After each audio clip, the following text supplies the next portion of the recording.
All right, we're live. Welcome, welcome. Hey, everybody. Hope you're having a great day. My name is Christian, and this is my first ever YouTube video on my brand new YouTube channel. I've never made a YouTube video before, so let's see how this goes. I'm just kind of going off the cuff here. I have no script. I got a camera like a few days ago. I got a light like literally yesterday. Just set it up, and I'm like, let's do this. I've always wanted to make a YouTube channel. Never known what to make YouTube videos about until I decided that I wanted to make them about reading books because I've seen a lot of people online doing it. I thought, hey, this looks like a lot of fun. Maybe it's something I could do. So basically what this is going to look like is I'm just going to tell you a bit about myself, a bit of why I'm making this channel, and I'm going to give you a rundown on the books I read last month, some books I read right now, and go from there. Maybe other things will come up off the top of my head. Like I said, don't really have a script for this. But yeah, my name's Christian. I'm 30 years old. I live in Orlando, Florida, and I'm currently going to school for a creative writing degree at UCF. I have a degree prior to this degree, but this is kind of like a passion project of mine. I've gotten really into reading and writing recently. It's been something that I've enjoyed my entire life, but just recently in my life, I was looking at like, hey, what do I want to do? What kind of things do I enjoy? And I decided to go back to school for writing to learn more about it and hopefully to become a better writer. And then this YouTube video is kind of phase two of that, where I'm like, I really want to have a creative outlet. I've never done anything creative with any of my hobbies before, and so I was like, I'm gonna try to make this YouTube channel, and hopefully, if it takes off and people enjoy these videos, awesome. If not, I figure it'd be really just something cool that I could look back on when I'm older and hopefully see myself grow as a person that makes videos and a speaker and a creative. Hopefully I'll learn how to do cool stuff with these videos. I've never edited a video before, so I'm trying to do just like one of those one take things, and then I'll figure it out from there. But yeah, that's why I'm making this. And so to give you a little bit of background on myself as like a reader and my journey as a reader, when I was a little kid, I loved reading a lot. It was my number one hobby, that and playing video games. I've always been a video gamer throughout my whole life. But the earliest memory that I have of reading is my mom used to read the Harry Potter books to me before I went to bed at night. You can see got Harry Potter on my shelf right there. It's because they're super important to me. But yeah, she would always read Harry Potter to me before I went to bed, and then eventually I graduated to reading them on my own. That's kind of a core memory when it comes to reading, and it really got me into fantasy, and I've been really into sci-fi and horror novels as well. Jeez. And yeah, so I grew up reading a lot. Elementary school, middle school, about halfway through high school, early high school, I was always reading. I would go home from school, read a book. My dad was always like, yo, why don't you go outside, play with friends, do normal kid things. And I was like, no, I'm good. Got my books here. I'm reading, having a good time.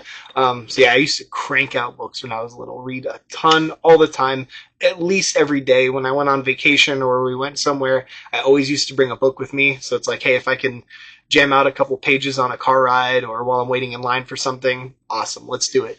So yeah, big reader when I was little. And when I got to high school, life happens and, adult things happen.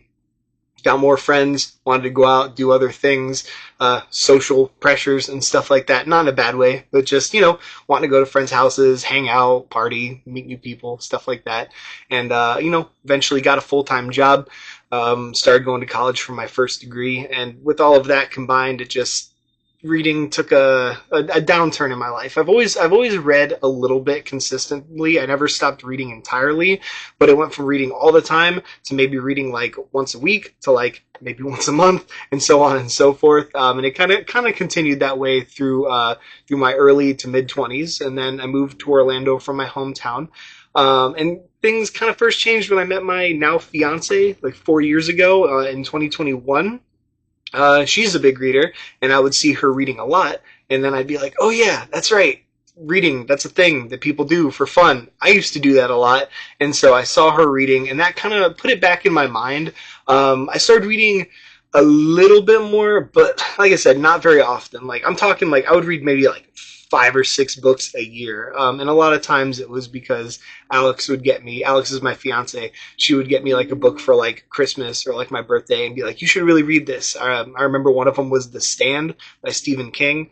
That was crazy because that book is like 1,200 pages long. But I read it, but it took me like probably like 4 or 5 months to read that book because I would just slowly chip away at it. Another one was Christopher Paolini. He's another one of my favorite authors. I got the Aragon books, The Inheritance Cycle, right there. But she got me to Sleep in a Sea of Stars. That was another one, big book. Took me months and months to read it, but so I'd slowly read. But it was very much a background hobby. I wouldn't even call it a hobby, if anything. It was just something I did once in a while.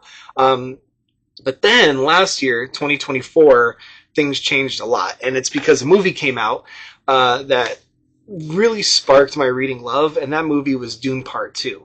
And it's weird because I'd seen Dune Part 1 in theaters as well, and I remember being like, this is cool, yay, I like this, cool movie. But something about Part 2 just like, it altered my brain chemistry where I was like, yo, this is the coolest thing ever. I just loved it. I saw it so many times in theaters with my fiance, with my friends, sometimes by myself, which I almost never do. I never see movies by myself, but I saw Dune Part 2 a couple times by myself, and I just adored it. It's one of my favorite movies of all time. I thought it was so, so cool. And one time I was watching the movie with a friend of mine, and he was like, well, you know that these are books, right? Like, this is a series of books. I was like, what? And he was like, yeah, he'd actually read those books and said, you would probably like them because you love the movie so much. And I was like, you know what? I'm going to check it out and grab my first book here. But Dune, right here. This is it. This is the one that really got me back into reading as an adult. I said it was last year. I was 28. I'm 30 now.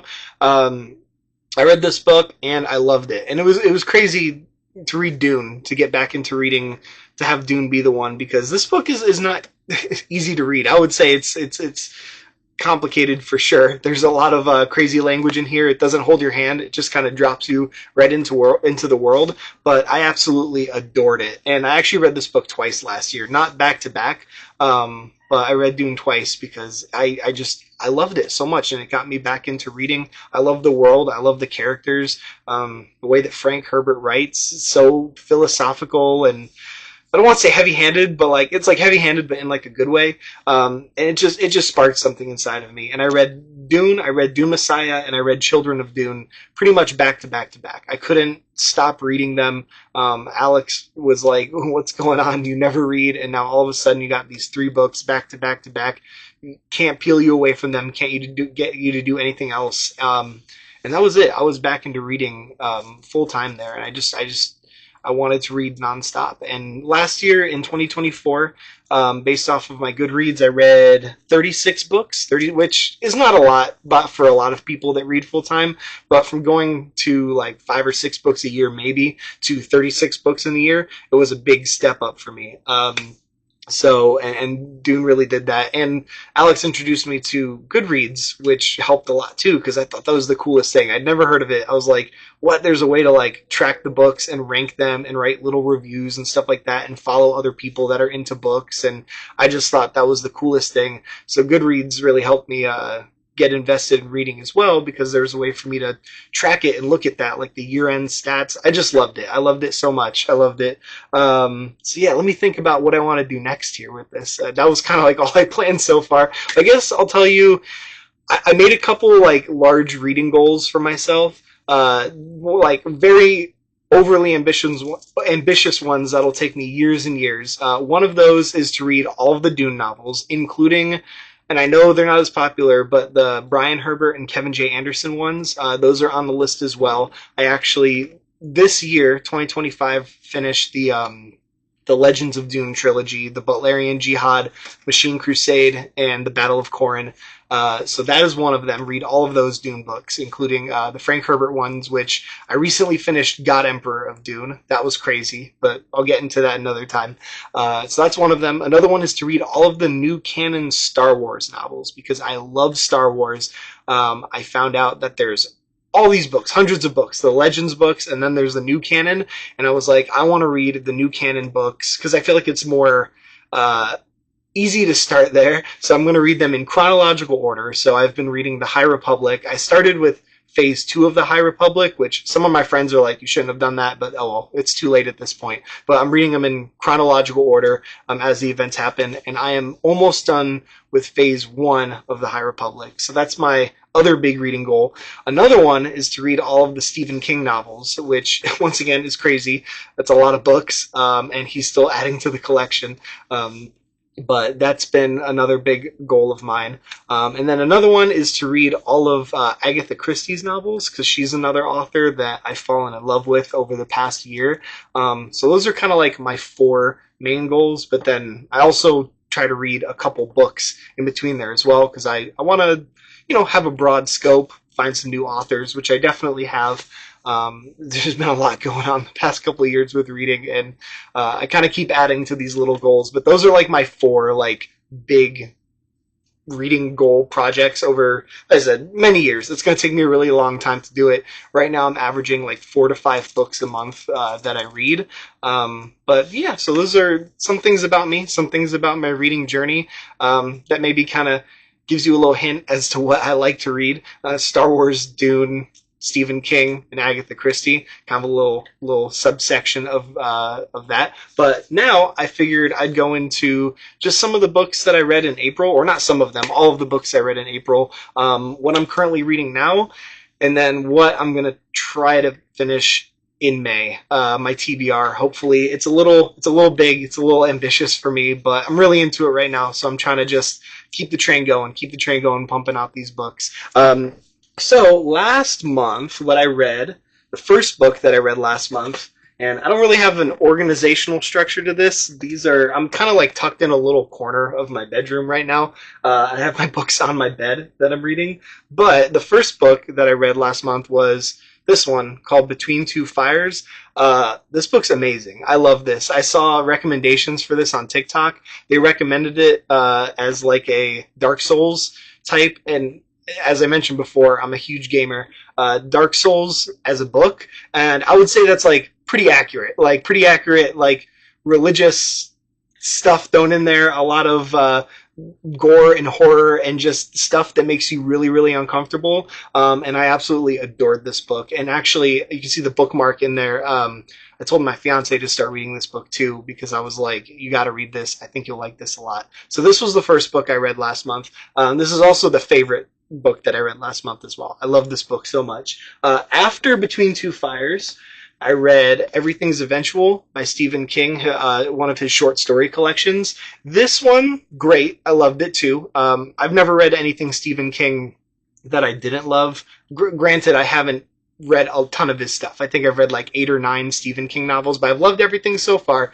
I love this too, but definitely would rank this probably is my least favorite thing that I've read by Stephen King so far, but I still liked it a lot. I love short story collections. I especially love scary short story collections, so there was a lot to love here. But this was the second book that I read. I read this on, my fiance and I took a little trip down to Key West in Florida, a little vacation, and I read a lot of this on the way down there, while we were down there, like at night before bed, and then on our way back. Yeah, I don't know if you can see those very well. I'm going to hold it up a little bit more. Like I said, never done this before, so I'm just kind of like, but yeah, Everything's Eventual, Stephen King. There it is. Perfect. I've never used a camera before, too. I literally bought this camera like a couple days ago for this. So, yeah. So forgive me if I'm still trying to figure this out, but yeah, there you go. I love that book. Like I said, not my least favorite Stephen King though, but really liked it a lot. There's a trend here. Like I like everything that I read for the most part. So, but then I was in the Stephen King mood, and I actually bought this when I was down in Key West, and that's Carrie, the first Stephen King book. I'd never read this before. I'd seen both of the movie adaptations of it. But when we were in Key West, I went to a bookstore that was down there, and I saw this on the shelf, and I was like, ooh, I'm in a Stephen King mood. I'm reading one of his books right now. I was having a really good time, and I was like, I'm going to buy this. His first novel ever. There's a little scratch on it. I think my cat got to it. Try to keep them away from my cats, but that's okay. But yeah, so I read this. This only took me a couple days. Really short book. But I just loved it, and it made me... Originally, when I was doing my Stephen King read-through, I was just kind of picking, like, random books. Like, I read Fairy Tale, I read The Stand, I read The Institute, But then reading this, I was like, you know what? Moving forward, I should probably just read Stephen King books in chronological order that he wrote them, because I feel like that makes the most sense, and it would be cool to see him grow as a reader and like the different ideas that he has. So next on my Stephen King list, TBR, is Salem's Lot, because that's his second book, and I already own it, which is awesome. But yeah, Carrie, love this a lot. Still, like I said, still getting used to. I'm gonna hold it on this side. I feel like this works better. Yeah. But Carrie, awesome. I like this more than Everything's Eventual. Great book. Had a lot of fun with it. And nice and easy, quick read. And then, okay, so this book, I don't know how people feel about this book. I don't know how people feel about this author. But when I was a kid growing up in high school, middle school, I loved Dan Brown. Like the guy that wrote The Da Vinci Code, Angels and Demons. What else? I have all the books on my shelf up there. The Lost Symbol. I read all the Dan Brown books when that had come out to that point where I kind of stopped reading. And this, so I picked this book up. I don't know why this book. I don't know why, but this is called Deception Point, right there. Deception Point. Actually, I do know why I picked it up. I remember loving this book as a kid. I remember loving this book so much as a kid. And I had watched a few videos on like YouTube and Book Talk, that were talking about how Dan Brown is not a very good author. And I don't know why. Just I ran into a couple of those videos just randomly on my For You pages, back to back to back, talking about, man, Dan Brown like is not good. And I was like, dang, that's crazy. I remember loving Dan Brown so much when I was a little kid. So I decided to pick this up to see if it held up, because I remember loving this. And I just wanted to see if Dan Brown really did kind of suck now that I was back into reading and going on this new reading journey. And I will admit, first couple pages, I was like, dang, these characters are ridiculous. The dialogue is just not good. I could kind of see what people were talking about. But then, I won't lie, as I kept reading it, I just had such a good time. Like, it's so much fun. There's so much mystery. Like, yes, the characters are all gross caricatures of like real life people. Like, there's not a lot of realistic conversation in some sections of these books. Some of them are just like horrible people just to be horrible people, like very hyperbolistic. Is that a real word? Hyperbolistic. But I don't know. I'm rambling, but I actually enjoyed this quite a bit, and it gave me a little kick to maybe read some more Dan Brown books here in the coming months. And it also gave me idea that every month, now starting this channel, I want to do like a nostalgia read. Like, that's going to be a goal of mine, is to do a nostalgia read of the month, where I go back and read a book that was from my childhood to see if it holds up to the present day, because that was this for me in the month of April, and I loved it, and I had so much fun. So I'll get into my nostalgia read of May in just a little bit here, but this was the fourth book that I read in the month of April. And then lastly, I put this in April. I actually finished it a couple days ago in May, but I began it at the beginning of April. So I'm going to count it in April because I spent a lot more time in April reading it. But that is East of Eden by John Steinbeck. Here we go.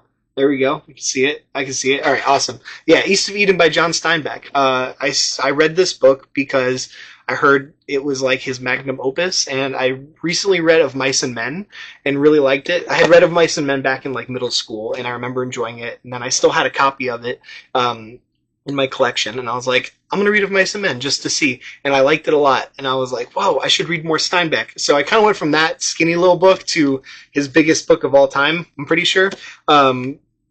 But I really, like, this book was amazing. It was so good. And it's not really, it's weird because it's not really the type of book that I would read. I really like fantasy. I really like sci-fi. So reading East of Eden was just, it was a kind of a shock to me. And it took me a while to get into it. But once I did, I absolutely loved it. And the character work that John Steinbeck goes through here, and the morals and the lessons and the decisions that people make were just, they hit me hard. Like, there was a couple moments where I got emotional in here.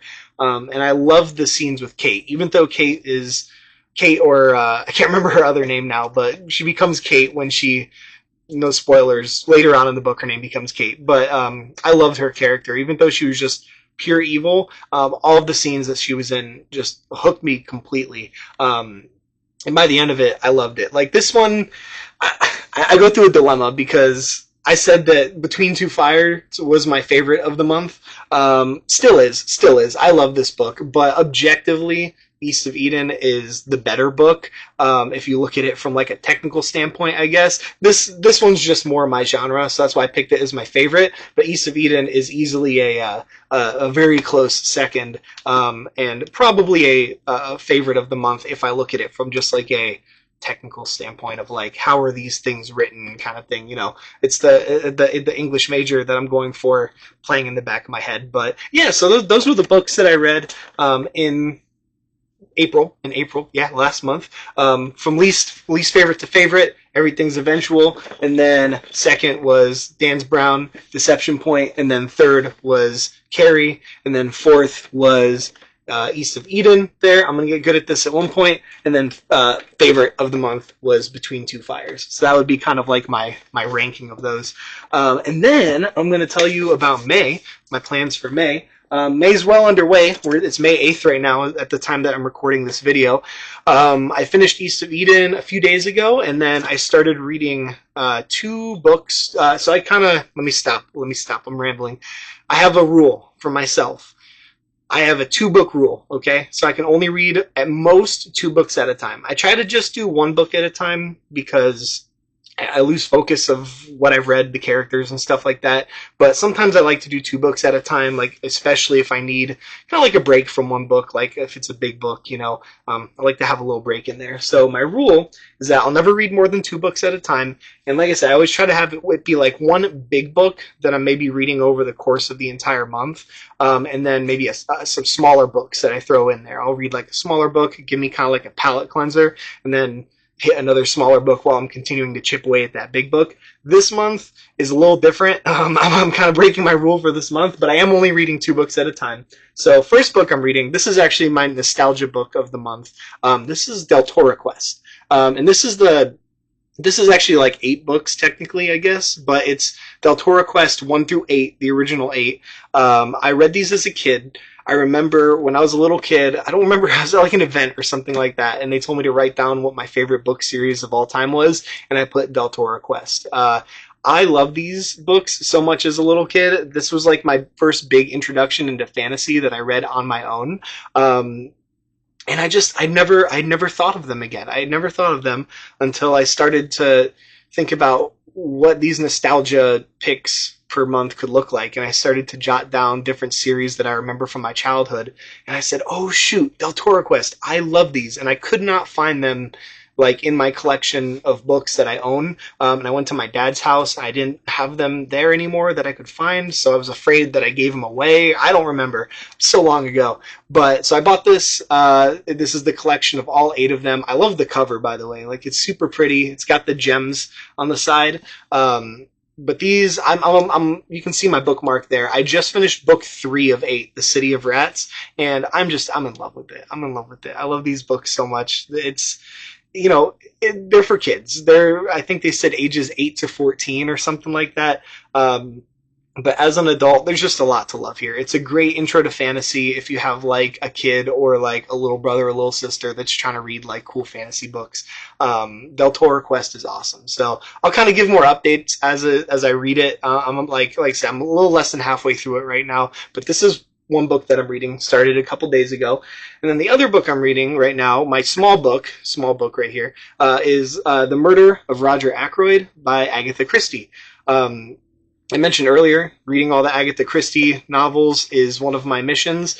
The reason is because I read Murder on the Orient Express not too long ago, and I loved it. I'd seen all the Hercule Poirot. If I say that bad, sorry, I'm not French. I think he's French. Belgian, I can't remember. But yeah, I've watched all those movies, and then I was like, oh, you know what? I saw The Murder on the Orient Express on my bookshelf. I owned it, apparently, and I was like, I need to read this. I own it. Let me read it. I read it. I loved it. I bought the very first novel in the Poirot books, and the Mysterious Affair at Styles. I liked that a lot. And then I kind of broke free of the the chronological order already because when I was looking online at like which of those books are the best, this was very much at the top of the list. So I was like, I want to read the one that a lot of people says is the very best. So The Murder of Roger Ackroyd. Can't say much about it right now. I'm only 36 pages in, so I don't want to talk too much about it. So far, I like it. So far, it's intriguing. I don't think it's a spoiler because it's called The Murder of Roger Ackroyd, but I just got to the book where Roger Ackroyd was murdered. So yeah, I don't think that's a spoiler. It's in the title. But that's where I am, and I'm enjoying it so far. I'll have to read more before I kind of compare it to the other Agatha Christie books that I've read. But this is the other book that I'm reading. Hope I can knock this out soon. This is kind of like my bring to work book because it's nice and small. I like to read on my lunch breaks, or like if I get to work early, I'll bust out a book and just kind of chip away at it. So yes, all right, I'm taking up a lot of time. This is going a lot longer than I thought it would because I'm rambling. So I'm just going to show you the rest of the books that I'm going to read for the month of May, and then I'm going to cut it. All right, so next one is A Court of Wings and Ruin. Yeah, there we go. This is on my TBR. Alex, my fiance, loves these books. She got me the box set for Christmas. I read ACOTAR. I read A Court of Mist and Fury. Thank God for A Court of Mist and Fury, because if I think that one had been like ACOTAR, I probably would not have continued to read them. But I liked Mist and Fury way more than the very first one. Mostly because of Rhysand. I like him as a character. I thought his introduction was great, and I did not like Tamlin very much. So I'm glad that they moved away from him for that second book, because I thought he was kind of like a piece of shit at the beginning, and I was like, I'm not going to say anymore. But anyway, but yeah, Rhys is in it. Baller, love that. So I'm going to read this book. And Alex says this one is her favorite, so I'm very excited for that because me and her have pretty similar tastes. So let you know about how that one goes. The other one, another book I'm going to read is Midnight Horizon. One of these days I'm going to get good at holding these up. But Midnight Horizon here, this is the next Star Wars High Republic novel that I have to read. I've not heard great things about this one, but I'm not going to say anything now because I haven't read it. So I'm going to see how it goes first, but this is the next Star Wars book I need to read. I haven't read a Star Wars novel in a few months. I took a little break, so I need to get back into this because that's one of my big goals. I have two more. Next one is going to be The Well of Ascension by Brandon Sanderson. This will be the second Brandon Sanderson novel I've read. The first one being the very first Mistborn, which I read in March. Loved it. Thought it was so cool. Definitely lived up to the hype that I'd heard about from a lot of other people. So I was planning on reading this last month, but I just didn't get to it. So this is 100%. This is a must read for the month of May. I'm going to get to it. Promise I'm going to get to it. I really want to read it. I already have the third one on my shelf over there. So, yeah. And then the last one, I actually got this as a gift from my birthday, which was in March, from a friend of mine. And this is Sisterhood of Dune by Brian Herbert and Kevin J. Anderson. This is kind of the next book in chronological order of I read the Legends of Dune trilogy first, which were the first in the chronological order. This one takes place like 100 some years after the Battle of Corrin, so this is the next in the chronological order. I'm trying to read those in chronological order too. But since my friend got it for me, I was like, I'm going to read it. I don't have to go buy it, so that's really cool. So yeah, so kind of an ambitious month for me. A lot more pages than I usually read in a month, but I'm going to try to go for it. I'm going to do it. I promise myself I'm going to do it, and let's go. And I'll make some more videos later in the month, in like a week or maybe 2 weeks or so, to give you an update on how I'm doing and what books I've read. And besides that, I'm going to stop this video because it's been like 20-some minutes. But thank you for watching if you watched this video. Yeah, we'll see how this goes. I'm excited. I had a lot of fun making this, so I'm looking forward to doing more. All right, see ya. Ooh, how do I stop it? I don't know how to stop the video. Oh no. New camera stuff. There.